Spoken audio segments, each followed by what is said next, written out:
محبت کرتے ہیں یا محبت نہیں کرتے۔ عشر اور زکوٰۃ کا موسم آتا ہے، اس سے ہماری محبت ظاہر ہوتی ہے، اور یہ ظاہر ہوتا ہے کہ ہم محبت میں صرف زبانی دعویٰ کرنے والے ہیں یا واقعتاً اللہ تعالیٰ سے محبت کرنے والے ہیں۔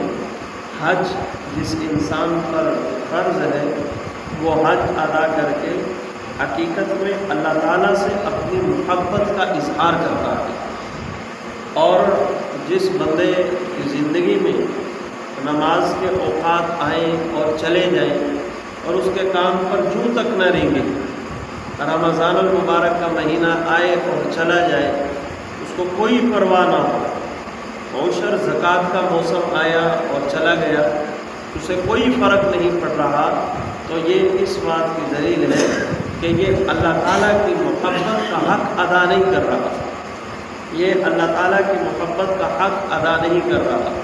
تو حق جل شانہ کی محبت کا پہلا حق جو ہے وہ یہ ہے کہ جن کاموں کا اللہ تعالیٰ حکم دیتا ہے ان کاموں کو انسان کرے۔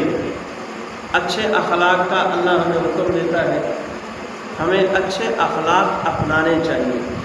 سچائی کا اللہ تعالیٰ ہمیں حکم دیتے ہیں تو ہمیں سچ بولنا چاہیے، دیانتدار بن کے زندگی گزارنی چاہیے، ہمیں وعدہ وفا کرنا چاہیے، ہمیں اللہ تعالیٰ کے ان تمام اوامر پر عمل کرنا چاہیے جن چیزوں کا اللہ تعالیٰ ہمیں حکم دیتے ہیں۔ تو محبت الہی کا پہلا حق یہ ہے، اور دوسرا حق جن چیزوں سے اللہ تعالیٰ ہمیں منع کرتا ہے، اللہ تعالیٰ ہمیں روکتا ہے، ان چیزوں سے خود کو روک لینا، ان چیزوں سے خود کو روک لینا، یہ اس بات کی دلیل ہے کہ ہمیں اللہ تعالیٰ سے محبت ہے۔ اللہ ہمیں جھوٹ بولنے سے منع کرتا ہے، پھر بھی ہم جھوٹ بولتے ہیں، تو اس کا مطلب یہ ہے کہ ہم اللہ تعالیٰ سے محبت کے دعوے میں جھوٹے ہیں۔ اللہ تعالیٰ ہمیں اپنی نظروں کے غلط استعمال سے منع کرتا ہے کہ اپنی نظر جو ہے وہ جھکا کر کے رکھیں۔ قل للمؤمنین یغضوا من ابصارہم، بلکہ اللہ خود نہیں کہتا، اپنے نبی کے واسطے سے کہلواتا ہے تاکہ ان کو زیادہ شرم آئے۔ جس نبی کے ان پر احسانات ہیں اس نبی کے ذریعے سے کہلواؤں گا، اس نبی کے ذریعے سے۔ یغضوا من، اپنی نظروں کو نیچے کرو، اپنی نظروں کو جھکاؤ، مت ادھر ادھر دیکھو، مت اپنے آپ کو شتر بے مہار کی طرح، جانور کی طرح کے جس طرف چاہے جانور دیکھتا ہے۔ جانور کے ادھر ادھر دیکھنے میں کوئی پابندی نہیں ہے، جانور کے ادھر ادھر دیکھنے میں کوئی پابندی نہیں ہے، اور انسان کے ادھر ادھر دیکھنے میں پابندی ہے۔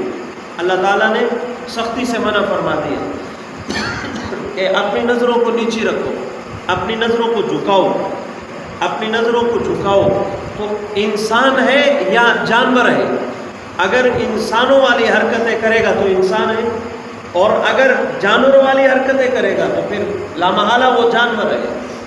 اور قرآن مجید نے ایسے خامخواہ نہیں کہہ دیا کہ اولئک کالانعام، اولئک کالانعام، یہ جانور ہیں، بل ہم اضل، جانوروں سے بھی زیادہ گندے ہیں، جانوروں سے بھی زیادہ گھٹیا ہیں، جانوروں سے بھی گئے گزرے ہیں۔ اولئک هم الغافلون، جو اللہ تعالیٰ کے حکم سے غافل ہیں۔ ہمیں ہمارا اللہ منع کرتا ہے کہ اپنی نظر کو صحیح استعمال کرو، غلط استعمال ہرگز نہ کرو۔ شریعت مطہرہ جن باتوں سے منع کرتی ہے، اگر ہم ان چیزوں کو چھوڑ رہے ہیں تو اس کا مطلب یہ ہے کہ ہم اللہ تعالیٰ کی محبت کا حق ادا کر رہے ہیں، اللہ تعالیٰ کی محبت کا حق ادا کر رہے ہیں۔ شریعت ہمیں منع کرتی ہے گانے نہ سننا۔ تمہارا نبی جس ہستی کے تمہارے اوپر تمہارے ماں باپ سے بھی زیادہ احسانات ہیں، جس ہستی کے تمہارے اوپر تمہارے ماں باپ سے بھی زیادہ احسانات ہیں، جن کی وجہ سے تم انسان ہو، اس تم میں ہم سب شامل ہیں، جن کی وجہ سے تم اس وقت انسانی شکل لیے پھر رہے ہو، اس ہستی کا دعویٰ ہے کہ میں آلات موسیقی کو توڑنے کے لیے بھیجا گیا ہوں، اس ہستی کا جو مقصد لے کر کے آئے، اگر کوئی اس مقصد کے خلاف کرے تو اس کو بڑا غصہ آتا ہے، بھئی یہ تو میرے مشن کے بالکل الٹ چل رہا ہے، یہ تو میرے مشن کے بالکل الٹ چل رہا ہے۔ اللہ کے نبی فرما رہے ہیں کہ میں آلات موسیقی کو توڑنے کے لیے بھیجا گیا ہوں۔ جب میرا مسلمان آلات موسیقی کو چلاتا ہے، آلات موسیقی کو چلاتا ہے، کل جمعرات ہے، کل نام اعمال روضہ رسول میں ہمارا پیش کیا جائے گا، تو اس نبی کو یہ معلومات دی جائے گی کہ تمہارا فلاں امتی وہ تمہاری محنت کے بالکل الٹ چل رہا ہے، بالکل الٹ معاملات کر رہا ہے۔ آلات موسیقی کو وہ نبی توڑنے کے لیے بھیجا گیا، جو اپنے آپ کو گانے سے نہیں روک پا رہا، جو اپنے آپ کو فلموں سے نہیں دیکھ پا رہا، نہیں روک پا رہا اور دیکھے جا رہا ہے، ڈراموں سے نہیں روک پا رہا اور دیکھے جا رہا ہے، تو یہ اللہ تعالیٰ کا حق ادا نہیں کر رہا، محبت کا حق ادا نہیں کر رہا۔ محبت الہی کا حق یہ ہے کہ جن کاموں کا اللہ حکم دیتا ہے وہ کام کیے جائیں، اور جن کاموں سے اللہ منع کرتا ہے ان کاموں سے اپنے آپ کو روکا جائے، ان کاموں سے اپنے آپ کو بچایا جائے۔ ہمارے مشائخ نے بڑے عجیب جملے جو ہے وہ استعمال فرمایا کہ جن چیزوں سے اللہ منع کرتا ہے، جن باتوں سے اللہ نے منع کیا ان سے رک جائے۔ جو اللہ کی منع کی ہوئی باتوں سے نہیں رکتا وہ نفس کا غلام ہے۔ وہ نفس کسے کہتے ہیں؟ نفس نام ہے خواہشات، دل کی خواہشات جو شریعت کے الٹ ہوں، ان خواہشات کو نفس کہتے ہیں۔ مرغوبات طبعیہ غیر شرعیہ، وہ چیزیں جن کو طبیعت پسند کرتی ہے لیکن شریعت انہیں ناپسند کرتی ہے، اس کو کہتے ہیں نفس۔ کہ طبیعت کے پیچھے چل پڑنا، کلمہ نبی کا پڑھا ہے اور پیچھے چل رہا ہے طبیعت کے، یہ نفس کا غلام ہے، یہ اپنی چاہتوں کا غلام ہے، یہ اپنی چاہتوں کا غلام ہے، اور یہ انتہائی غیر شریفانہ حرکت ہے، انتہائی غیر شریفانہ حرکت ہے۔ شریف بندہ جس کی طبیعت میں شرافت ہو وہ اپنے محسن کا دل نہیں دکھاتا، جس کے اس پر احسانات ہو اس کا دل نہیں دکھاتا، اور جو مجھ پر احسان کر رہا ہے، جو مجھ پر احسان کر رہا ہے، جس کی وجہ سے میں اس وقت انسانی شکل لیے بیٹھا ہوں، اس احسان کرنے والے کو تکلیف پہنچانا، اس احسان کرنے والے کی تعلیمات کے الٹ چلنا، یہ انتہائی غیر شریف بندے کی حرکت ہو سکتی ہے۔ کسی شریف بندے کا ایسا کام نہیں ہوتا کہ وہ اپنے محسن کو تکلیف پہنچائے، اپنے محسن کو تکلیف پہنچائے، یہ غیر شریف۔ ایسا شخص حقیقت میں اپنے ایمان کے ہرے بھرے درخت کو آگ لگائے بیٹھا ہے۔ جس بندے کی فصل بالکل تیار ہو اور اس کی فصل کو آگ لگا دی جائے تو آپ بتائیں اس کو کتنی تکلیف ہوگی۔ کوئی غیر لگا دے، اچانک بھڑک اٹھے اور اسے پتہ چلے کہ میری فصل کو آگ لگ گئی، تو وہ بندہ بڑی عجیب صورتحال میں ہوتا ہے۔ ہمارا ایمان ہماری سب سے بڑی فصل ہے، ہمارا ایمان ہماری سب سے بڑی فصل ہے۔ جو آدمی نفس کی غلامی کر رہا ہے گویا کہ وہ اپنے ایمان کے ہرے بھرے درخت کو آگ لگائے بیٹھا ہے، اپنے ایمان کو وہ جلا رہا ہے، اور پھر ایک وقت ایسا آتا ہے بالکل ایمان سے بندہ خالی ہو جاتا ہے، اس کا سارا ایمان جل کے راکھ ہو جاتا ہے، اور پھر وہ کیفیت بنتی ہے، نہ نماز پڑھنے کو جی چاہتا ہے، نہ روزہ رکھنے کو جی چاہتا ہے، نہ نیکی کرنے کو جی چاہتا ہے۔ ہر نیکی پھر بہت بڑا پہاڑ نظر آتی ہے، یہ میں کس طرح کروں، پھر یہ پریشان ہو جاتا ہے۔ جو اپنے ایمان کے ہرے بھرے درخت کو آگ لگا دیتا ہے پھر اس کے سامنے ایسی صورتحال بھی پیش آتی ہے۔ ہمارے مشائخ نے فرمایا کہ نفس کے سامنے گر جانا، نفس کے سامنے جھک جانا، اپنی خواہشات کے سامنے جھک جانا، یہ مردانہ پن نہیں ہے، یہ زنانہ پن ہے، یہ زنانہ پن ہے۔ ایسا آدمی ہجڑا جو گانے نہیں چھوڑ سکتا، کوئی مرد ہے جو اپنی خواہشات کو ہی نہ توڑ سکتا۔ جو ڈرامے نہیں چھوڑ سکتا وہ مرد کم ہجڑا زیادہ ہے، اس کے اندر زنانہ پن موجود ہے، اس کے اندر اتنی طاقت ہی نہیں ہے، ایمانی ایسی قوت ہی نہیں ہے کہ وہ خود کو ڈراموں سے روک سکے، فلموں سے روک سکے، گانوں سے روک سکے۔ حقیقت وہ مجبور ہے، وہ مجبور محض ہے، اس کے سامنے ٹک ٹاک آتی ہے وہ مجبور ہو جاتا ہے، فیس بک آتی ہے وہ مجبور، جی چھوٹی سی ویڈیو ہے اس کو چلو تھوڑا دیکھ لو۔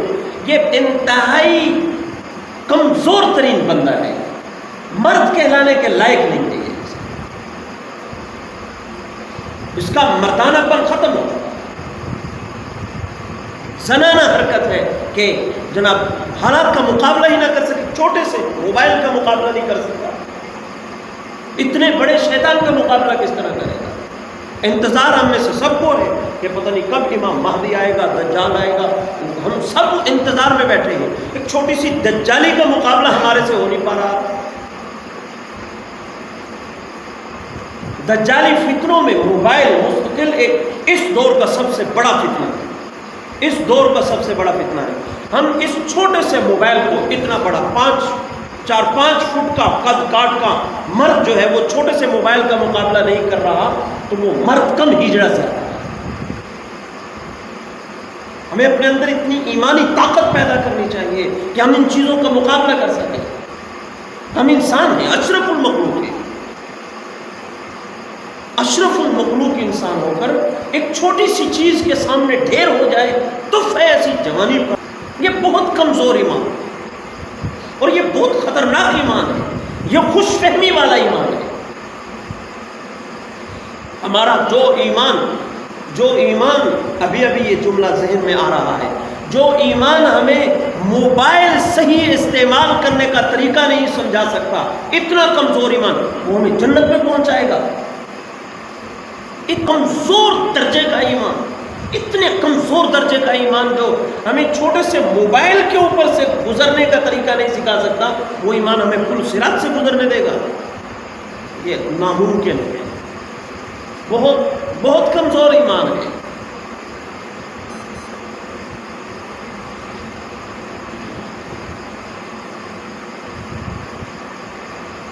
ہاں، کبھی کبھار بندہ پھسل جاتا ہے، ایک ہے کبھی کبھار پھسل جانا، اس کو کہتے ہیں لغزش پا، یہ برا نہیں ہے، لیکن بالکل ہی بچھ جانا، ہم فرشتے نہیں بن سکتے۔ کبھی کبھار انسان پھسل جاتا ہے، کبھی کبھار انسان سے غلطی خطا ہو جاتی ہے، لیکن نفس کے سامنے بالکل ہتھیار ڈال دینا، بالکل جھک جانا، یہ غلط ہے۔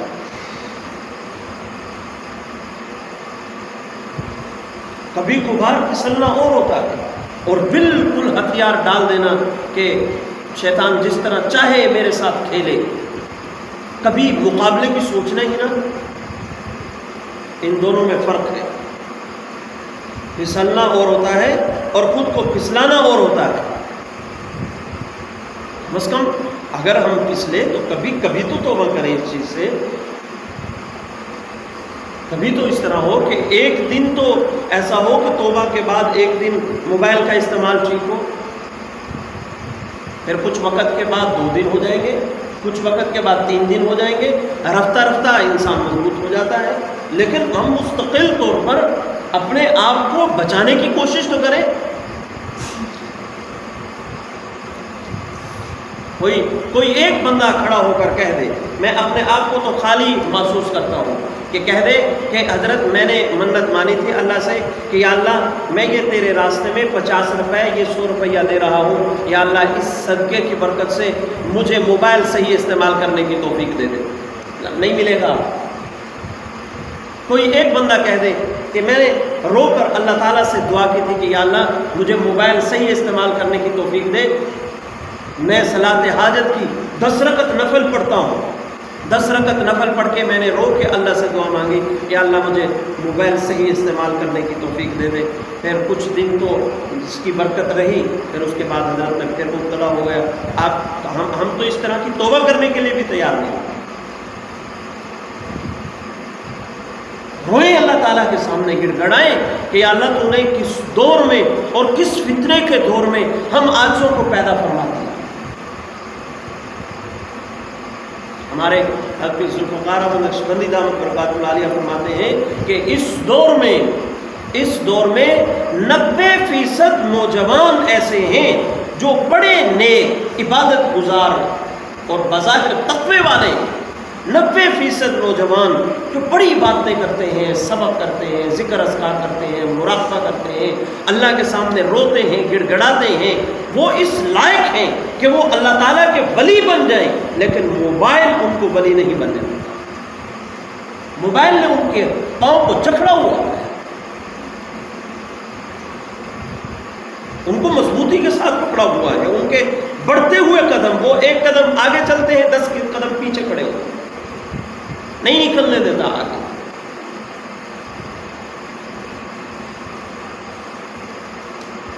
ہم اللہ تعالیٰ کے سامنے روئیں، گڑ گڑائیں، کبھی منت مانیں کہ یا اللہ میں مجھ سے اس گناہ سے میری جان چھوٹ جائے، میں یہ صدقہ کر رہا ہوں،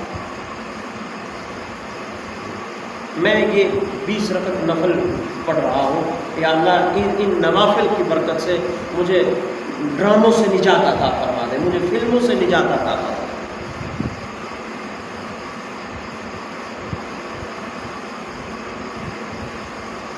جب بندہ اللہ تعالیٰ کے سامنے مانگنے کی ترتیب میں آ جائے نا، شوق پڑ جائے کہ میں نے اللہ سے مانگنا ہے، پھر الفاظ اللہ خود دے دیتا ہے، نئے الفاظ پھر زبان سے خود نکل آتے ہیں، پھر سوچنا نہیں پڑتا، خود بخود آ جاتے ہیں ذہن میں سے، خود بخود ایسے الفاظ آتے ہیں کہ سننے والے تنگ رہ جاتے ہیں۔ ہمارے حضرت حکیم شاہ اختر رحمۃ اللہ علیہ فرماتے ہیں کہ ایک دیہاتی آدمی روزہ رسول پر دعا مانگ رہا تھا، اور بڑے عجیب ان کی دعا کے جملے تھے، روزہ رسول پہ کھڑا ہو کے دعا مانگ رہا تھا، اے اللہ مجھے اپنا فرما بردار بنا دے، اے اللہ مجھے نیک صالح بنا دے، اے اللہ میری گناہوں سے جان چھڑا دے، اگر تو نے مجھے اپنا فرما بردار بنا دیا تو تیرا نبی خوش ہوگا اور تیرا دشمن شیطان غمگین ہوگا۔ انداز دیکھو دعا مانگنے کا، کوئی عالم نہیں، دیہاتی بالکل ان پڑھ، اے اللہ مجھے اپنا فرما بردار بنا دے، اگر تو نے مجھے اپنا فرما بردار بنا دیا، روزے والا تیرا نبی وہ خوش ہوگا اور تیرا دشمن شیطان وہ غمگین ہوگا، اور اگر تو نے مجھے اپنا فرما بردار نہ بنایا، اگر تو نے مجھے اپنا فرما بردار نہ بنایا، تیرا نبی روزے مبارک میں غمگین ہوگا اور شیطان خوش ہوگا، شیطان خوش ہوگا۔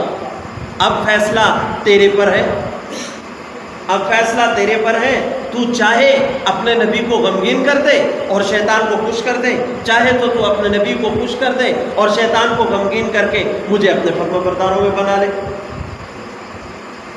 ایک جاہل آدمی، یعنی جو کسی ادارے میں نہیں گیا، پڑھنے کے لیے نہیں گیا، اس کی زبان سے اس طرح کے جملے کس وجہ سے نکلے؟ جو اللہ تعالیٰ سے باتیں کرنا شروع کر دیتا ہے۔ ہمارے حضرت فرماتے ہیں ہماری دعائیں نہیں ہوتی، ہم یا تو دعا پڑھتے ہیں یا کام ذمہ لگاتے ہیں۔ دعا پڑھتے جو رٹی رٹائی دعائیں ہیں وہی دعائیں پڑھ رہے ہیں،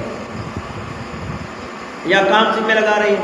جس طرح ایک مالک اپنے غلام سے کہتا ہے، اپنے نوکر سے کہتا ہے کہ گھر دوائی لا کر کے دے دینا، بچوں کو اسکول چھوڑانا، ان کا ٹفن کھانا بھی پیچھے پہنچانا، ہم بھی ذمہ لگاتے ہیں، یا اللہ بیٹے کی نوکری نہیں لگ رہی، نوکری لگا دینا، بیٹی کا رشتہ نہیں ہو رہا، رشتہ کرا دینا۔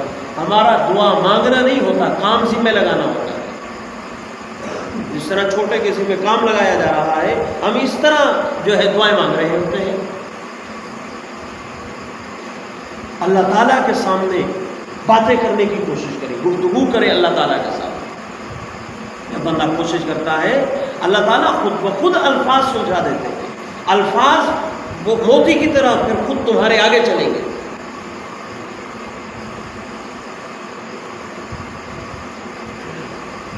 ہمارے حضرت حکیم شاہ اختر رحمۃ اللہ نے فرمایا، پہلے ہم نے زور چھوڑا، اب ہم نے زاری چھوڑ دی۔ ایک وقت تھا ہم گناہوں سے بچنے کے لیے ہمت کیا کرتے تھے. دیکھو ہمارے ذمے ہمت کرنا ہے، کوشش کرنا ہے. جو آدمی گناہ سے بچنا چاہتا ہے وہ دو کام کرے. نمبر 1 ہمت، اور نمبر 2 اللہ تعالیٰ سے مدد طلب کرے کہ یا اللہ تو میری مدد کر. جتنا میرے ذمے ہے اتنی میں کوشش کرتا ہوں، باقی فیصلہ تجھ پر. اب ہمت ہی نہیں کرتے. حضرت یوسف علیہ السلام کا واقعہ ہمیں اسی بات کی تعلیم دیتا ہے. جب زلیخا نے سارے کمروں کو تالے لگا دیے اور حضرت یوسف علیہ السلام کو اپنی طرف متوجہ کیا تو یوسف علیہ السلام نے 2 کام کیے. معاذ اللہ، اللہ تیری پناہ، تو میری حفاظت فرما. اور پھر فرمایا کہ یا اللہ یہ جو کنڈی لگی ہوئی ہے، دروازہ بند ہے، تالا لگا ہوا ہے کنڈی کے بعد، یہاں تک بھاگ کر جانا یہ میرے اختیار میں ہے، یہ میں کرتا ہوں، اور باقی تو میرے اختیار میں نہیں ہے. دروازہ بند ہے، تالا لگا ہوا ہے، چابیاں میرے پاس نہیں ہے، میرے ذمے ہے وہاں تک بھاگ کے جانا. بندہ جو بندے کے ذمے کام ہے وہ کرے، باقی اللہ خود مدد کرتے ہیں. یوسف علیہ السلام نے دوڑ لگائی، بھاگے. اس دوڑ لگانے کا یہ اثر ہوا کہ حضرت یوسف علیہ السلام کے ذمے جتنا کام تھا وہ انہوں نے کیا، باقی پھر اللہ خود مدد کرتا. اللہ کسی کو عاجز نہیں کرتا. لا یکلف اللہ نفسا الا وسعها. اللہ کہتا ہے میں اس کام کا حکم ہی نہیں دیتا بندے کو جو اس کی وسعت سے باہر ہو. جو کرنا اس کے لیے ناممکن، اللہ اس کام کا حکم ہی نہیں دیتا. یہ تو ظالم، اللہ تعالیٰ کو ظالم کہنے والی بات ہوئی نا، کہ جو ہم نہیں کر سکتے وہ کام ہمارے ذمہ لگا دیا گیا. ہر بندہ ہم میں سے موبائل صحیح استعمال کر سکتا ہے. ہر بندے کے اندر اللہ نے یہ طاقت رکھی، وہ نفس کا مقابلہ کر سکتا ہے، وہ چاہت کا مقابلہ کر سکتا ہے. مجھے نوجوان بتاتے ہیں کہ نہیں مجھے فلموں کی عادت ہے، میری جان نہیں چھوٹ سکتی. اللہ کی قسم وہ جھوٹ بولتے ہیں، چھوٹ جاتی ہے. اگر نہیں چھوٹ سکتی تو پھر اللہ نے کیوں منع کیا؟ مجھے فلاں میوزک سننے کی عادت ہے حضرت، وہ مجھ سے چھوٹ ہی نہیں سکتی. میں کوشش کے باوجود نہیں چھوٹا، البتہ میں نماز پوری پڑھتا ہوں. وہ جھوٹ بولتا ہے، وہ چھوڑ سکتا ہے. اگر نہ چھوڑ سکتا ہوتا تو شریعت مطالعہ میں موسیقی حرام نہ ہوتی. جو کام جو نمازی ہیں 5 وقت کے، ان کے لیے نماز چھوڑنا ناممکن ہے. اور جو نہیں پڑھتے ان کی زبان کئی دفعہ کہہ دیتے ہیں او سردی گرمی ہر موسم سے 5 ٹائم حاضری بہت مشکل ہے. اس طرح نہیں، وہی حاضری شروع کرو گے تو عادت بن جائے گی. جب عادت بن جاتی ہے پھر چھوڑنا مشکل ہو جاتا ہے. پھر چھوڑنا مشکل ہو جاتا ہے. جن چیزوں کی لت انسان کو پڑ جائے ان کے چھوڑنے میں دقت ضرور ہوتی ہے، لیکن اس تکلیف پر بھی اللہ خوب نواز دے. ایک وقت تھا ہم ہمت کیا کرتے تھے. تو کیا فرمایا حکیم شاہ اختر رحمۃ اللہ علیہ نے کہ پہلے ہم نے زور چھوڑا، پھر ہم نے زاری چھوڑی. زاری اللہ تعالیٰ کے سامنے رونا ہم نے چھوڑ دیا. ہمیں عجیب لگتا ہے یہ کیا ہے مجلس ذکر، اور پھر اس میں آخر میں جا کے بٹن بند کر دینا، اندھیرا کر دینا، اور پھر اس میں رونا. یہ کیا ہے؟ یہ وہ چیز ہے جو ختم ہو چکی ہے ہمارے معاشرے میں، اور ضرورت ہے اس کو رائج کرنے کی. ہمارے بڑے بڑے جلسے ہوتے ہیں اور جلسوں کے آخر میں جو مانگنے کا ٹائم ہوتا ہے اس کو ہم فضولیات میں لگا کے برباد کرتے ہیں. دعا مانگنے کے اوقات نہیں ہوتے، باقی سارے اوقات ہوتے ہیں. جو عبادت کا مغز ہے اس کے لیے وقت نہیں.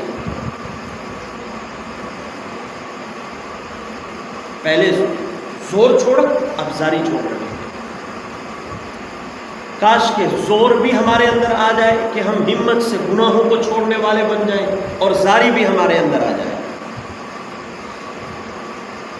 اللہ نے زاری کا حکم دیا. یہی وجہ ہے کہ مایوسی اسلام میں کفر ہے. جو بندہ اللہ تعالیٰ سے مایوس ہو جائے نا، اس پر کفر کا فتویٰ لگتا ہے.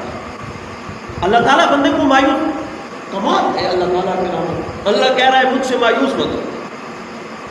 جتنے مرضی گناہ کر لیے، نافرمانیاں کر لی، قتل کر لیے، زنا کر لیے، بد نظری کے طوفان کے اندر زندگی گزار دی، ساری زندگی تمہاری نافرمانی میں گزری، اللہ کیا کہہ رہا ہے؟ خبردار مجھ سے مایوس نہ ہو۔ کمال، بیٹا مسلسل باپ کا نافرمان ہو، نافرمانی کرتا ہے، گھر چھوڑ کے چلا، باپ پھر اسے گھر لاتا ہے، پھر نافرمانی کر کے چھوڑ کے باپ پھر جا کے گھر لاتا ہے۔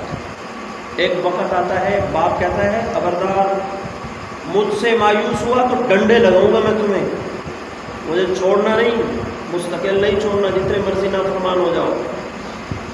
یہ جملے باپ کے بتا رہے ہیں کہ اس کو اپنا بیٹا بہت پیارا ہے۔ اللہ بھی کہہ رہا ہے جتنے مرضی گناہ کر لے خبردار مجھ سے مایوس مت ہونا، جہنم میں ڈال دوں گا، کافر ہو جاؤ گے اگر مجھ سے مایوس ہو گئے تو، مطلب جو مرضی کر لو پھر بھی میرے دروازے کھلے ہیں تمہارے۔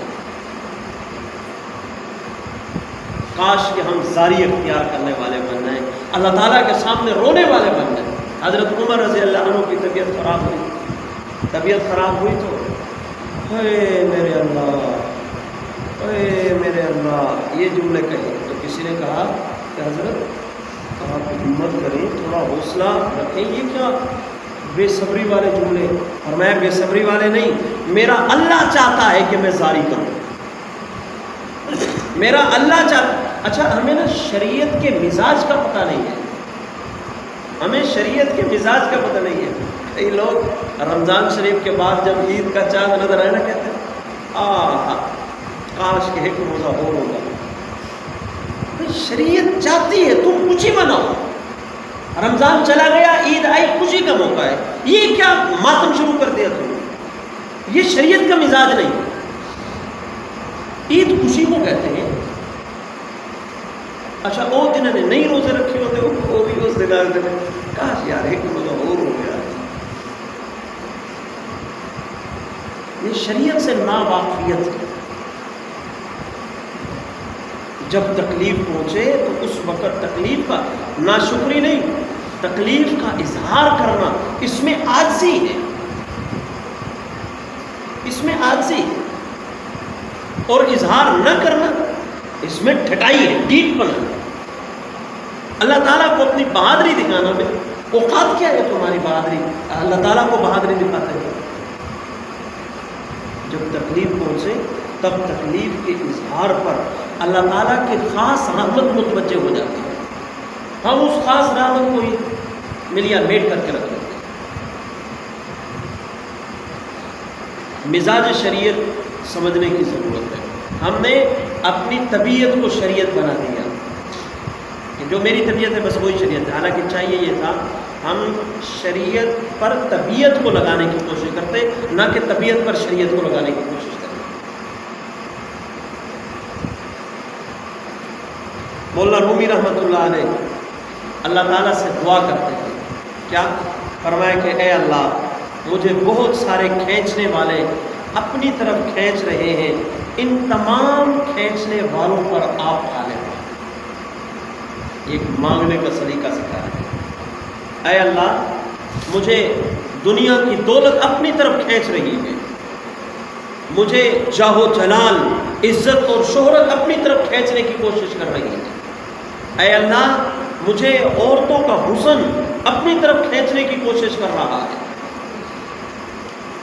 مجھے اچھی سواری اپنی طرف کھینچنے کی کوشش کر رہی ہے، مجھے شہرت اپنی طرف کھینچنے کی کوشش کر رہی ہے، لیکن یا اللہ ان تمام کھینچنے والوں پر آپ غالب ہیں۔ کریم پروردگار مجھے اپنی طرف کھینچ لیجیے، اے اللہ مجھے اپنی طرف کھینچ لیجیے، مجھے ان کے سپرد مت کیجیے۔ ہمارے حضرت دعاؤں میں اکثر جو جملہ استعمال کرتے ہیں کہ یا اللہ ہمیں نفس و شیطان کے حوالے نہ کرنا، اے اللہ ہمیں نفس اور شیطان کے حوالے نہ کرنا۔ اور بعض بزرگ فرمایا کرتے تھے پاک ہے وہ ذات جو اپنے بندوں کو مشکلات اور پریشانیوں کی زنجیروں میں جکڑ جکڑ کے اپنے دروازے پر لاتا ہے۔ پاک ہے وہ ذات جو اپنے بندوں کو مشکلات اور پریشانی کی زنجیروں میں جکڑ جکڑ کے اپنے در پہ لاتی ہے۔ اگر کبھی کسی امام غزالی رحمۃ اللہ علیہ فرماتے ہیں، امام غزالی رحمۃ اللہ علیہ فرماتے ہیں کہ فرعون کی طرح اگر ہر بندے کو اختیارات مل جائیں، پیسہ دولت، فرعون کو کبھی 450 سالہ حکومت میں کبھی اس کے سر میں بھی درد نہیں ہوا، کبھی اسے نزلہ زکام بھی نہیں ہوا، اور اس کی حکومت کے اوپر گرفت اتنی مضبوط تھی، گرفت اتنی مضبوط تھی کہ وہ لوگوں کے بچوں کو ذبح کر رہا ہے اور کوئی اس کے خلاف احتجاج بھی نہیں کر رہا۔ آپ اندازہ لگا، یعنی یوں سمجھ لیں لوگوں کے بچوں کو ذبح کر رہا ہے اور لوگ پھر بھی واہ واہ واہ واہ اس کی تعریفیں کرتے ہیں۔ اتنا بڑا فتنہ تھا۔ امام غزالی رحمۃ اللہ فرماتے ہیں کہ جو کچھ فرعون کو اللہ تعالیٰ نے دیا تھا، اگر وہ کچھ ہمیں بھی مل جائے تو ہم بھی فرعون بن جائیں، ہم بھی فرعون بن جائیں۔ تکلیف پہنچتی ہے بندے کو، اللہ یاد آتا ہے، مشکل حالات آتے ہیں، اللہ کے در پہ بندہ آتا ہے، پریشانیاں انسان کو اللہ تعالیٰ کے در کا بنا دیتی ہے، اور جس کو بالکل پریشانی نہ ہو، بالکل مشکلات نہ آئے، ہر طرح کی آسانی، ہر طرح کی راحتیں جس بندے کے پاس، اس کی تو ویسے ٹونک بدل جاتی ہے، کہ ویسے مزاج اس کا تبدیل ہو جاتا ہے، وہ عجیب و غریب مزاج کا بن جاتا ہے۔ اور آخری بات، ہمارے لیے اللہ تعالیٰ کے در کے علاوہ کوئی اور در ہے ہی نہیں۔ جب اللہ تعالیٰ کے در کے علاوہ کوئی در ہے ہی نہیں تو پھر ہمیں ہر حالت میں اللہ تعالیٰ کو پانا ہے، ہر حالت میں اللہ تعالیٰ کو حاصل کرنا ہے، تو ہمارا کوئی اور در ہی نہیں۔ ہمارے حضرت جی فرماتے ہیں دنیا کے فقیر کو ایک در سے بھیک نہ ملے، وہ اگلے دروازے کو اختیار کر لیتا ہے، چلو یہاں سے نہیں تو اگلے دروازے پہ صحیح۔ ہمارا تو اللہ تعالیٰ کے علاوہ کوئی در ہی نہیں۔ حکیم الامت مولانا اشرف علی تھانوی رحمۃ اللہ علیہ فرماتے ہیں کہ ایک صاحب، ایک اللہ والے، ان کے مرید ان کے ساتھ بیٹھے ہوئے تھے کہ وہ اللہ والے تہجد پڑھ رہے ہیں، ان کی تہجد کے دوران آواز سنی اس کے مرید نے۔ آواز کیا تھی کہ جتنی مرضی عبادتیں کر لو، نیکیاں کر لو، ہمارے ہاں تیری کوئی عبادت اللہ تعالیٰ کے ہاں قبول نہیں ہے۔ تہجد کے وقت میں اب وہ مرید سن کے بڑا حیران ہوا کہ ہمارے حضرت کیا سردی، کیا گرمی، کیا جیسا مرضی موسم ہو پھر بھی تہجد پڑھ رہے ہیں اور اللہ تعالیٰ کو قبول ہی نہیں ہے۔ تو اپنے شیخ سے عرض کرنے لگے کہ حضرت میں نے یہ آواز سنی، اب پھر بھی پڑھ رہے ہیں۔ تو انہوں نے فرمایا کہ ہم تو بہت عرصے سے یہ آواز سن رہے ہیں، لیکن تم بتاؤ اس در کے علاوہ کوئی اور در ہے؟ تم بتاؤ اس در کے علاوہ کوئی اور در ہے؟ ہم نے تو اپنے یار کو منانا ہے، وہ نہ مانے پھر بھی منانا ہے۔ یا تو یہ ہونا کہ ایک خدا راضی نہیں ہوا، چلو پھر دوسرے خدا کو راضی کر لیں، کوئی دوسرا ہے ہی نہیں۔ بھائی اللہ ہماری مجبوری ہے، اللہ ہماری مجبوری ہے۔ جب جو کسی کا باپ ہے، اب وہ باپ اس کے ساتھ اچھائی کرے برائی کرے وہ باپ ہی رہے گا۔ تو یہ نہیں کیونکہ کہہ سکتا کہ بھائی میرے باپ نے میرے لیے کچھ نہیں کیا لہٰذا آج کے بعد میرا باپ ہی نہیں۔ ہر حالت میں وہ باپ رہے، وہ کچھ بنائے نہ بنائے، وہ زمین سے آگ کر دے، یہ سارے جہان کی زمین بیٹے کے نام لگا دے، تو وہ باپ ہے، وہ نہیں بدل سکتا۔ جس طرح اب نہیں بدل سکتا اسی طرح رب نہیں بدل سکتا۔ عربی میں باپ کو اب کیا ہے؟ مشکل حالات میں رکھے تب بھی وہ ہمارا رب ہے، اچھے حالات میں رکھے تب بھی وہ ہمارا رب ہے، ہمارے نقصان در نقصان کرتا چلا جائے پھر بھی ہمارا رب ہے، ہمیں دنیا جہان کی سہولتیں دے دے تب بھی ہمارا رب ہے۔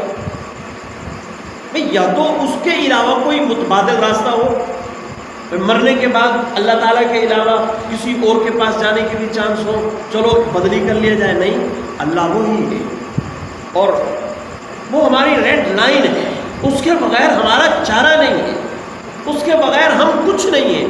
ہم نے اس کو راضی کرنا ہے، جس حالت میں وہ راضی ہو راضی کرنا، وہ جن حالات میں مرضی ہمیں رکھے۔ اس بزرگوں نے صاف فرمایا کہ میرا اس کے علاوہ کوئی ہے، میں کس کے در پہ جاؤں؟ میں کس، اگر ظاہر بات ہے کہ یہاں پر بے نسبت بندہ ہوتا تو سوچتا کہ جو قبول ہی نہیں ہے. ہم تو ماشاءاللہ اللہ معاف کرے، ہماری تو ویسے بھی بڑی گندی ذہنیت ہے. اللہ نے دیکھنی اسی میں جنت میں ہی دے سکتا ہو، میں عبادت کا محتاج ہو گئی. ہم تو خیر سے عبادت اس وجہ سے بھی چھوڑ دیتے ہیں، یہ سارے جہنم میں چلے گئے نا، وہ گناہ گزارا ہونے گا، میرا بھی ہونے گا. ہم تو ایسے ایسے گندے جملے بولتے ہیں، غلاظت سے بھرے گندے جملے ہماری زبانوں سے نکلتے ہیں، وہ بھی اللہ تعالیٰ کے بارے میں. جو ذات اس لائق ہے کہ اس کا نام محبت سے لیا جائے، جو ذات محبت کے لائق ہے. محبت کس سے کی جاتی ہے؟ جو سب سے زیادہ خوبصورت ہو. تو لاؤ اللہ تعالیٰ سے زیادہ خوبصورت کسی کے پاس ہے تو محبت حسن کی بنیاد پہ کی جاتی ہے، اللہ سے زیادہ خوبصورت نہ. محبت احسان کی بنیاد پر کی جاتی ہے، فلانے نے میرے تے بڑے احسان نے، وہ نال محبت کرنا میری مجبوری ہے. تو اللہ سے زیادہ لاؤ جس کے احسانات. محسن ہمارا سب سے بڑا وہ اللہ ہی ہے، وہ اس لائق ہے کہ اس سے محبت کی جائے. ہر لحاظ سے اللہ تعالیٰ لائق محبت ہے، ہر لحاظ سے اللہ تعالیٰ اس لائق ہے کہ اس سے محبت کی جائے. تو میری آج کی گفتگو کا خلاصہ یہ کہ ہم اللہ کے غلام بنے، نفس کے غلام نہ بنے. نفس اور چاہتوں کا غلام بندہ در در پہ ذلیل ہوتا ہے، در در پہ رسوائی اس بندے کا مقدر بن جاتی ہے. نفس کیا کس چیز کا نام ہے؟ یاد کر لیں، مرغوبات طبعیہ غیر شرعیہ. وہ چیزیں جن کو طبیعت پسند کرتی ہے اور شریعت ناپسند کرتی ہے، ان کو یہ نفس ہے. حضرت تھانوی رحمۃ اللہ علیہ نفس کی یہی تعریف کیا. دعا ہے کہ حق جل شانہ کو ہمیں تمامی نفسانی خواہشات سے بچ کر اپنا بندہ بننے کی توفیق نصیب فرمائے.